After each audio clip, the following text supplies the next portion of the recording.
আসসালামু আলাইকুম, প্রোমোবাইলার্স থেকে আজকে আপনাদের জন্য একটি Samsung F23 5G with box একটা ডিভাইস নিয়ে আসলাম 8 128 GB। এই ফোনটির কন্ডিশন যদি আমি দেখাই, একেবারে ফ্রেশ কন্ডিশনে আছে। অনেক দিন পর F23 5G একটা ফ্রেশ কন্ডিশনে পেয়েছি। আর এই ফোনটার কনফিগারেশন তো আপনারা সকলেই জানেন।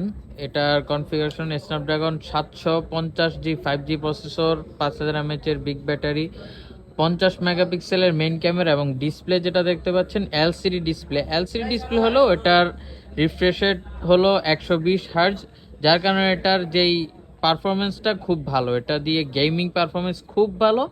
এটার 120 হার্জ রিফ্রেশ রেট, আবার হলো স্ন্যাপড্রাগন প্রসেসর, যার কারণে এটার গেমিং পারফরমেন্সটা অনেক ভালো। যারা গেমিং করতে চান তাদের জন্য এই F23 5Gটা অনেক ভালো হবে। যারা নিতে যাচ্ছেন প্রোমোবাইলার্সের ইনবক্স অথবা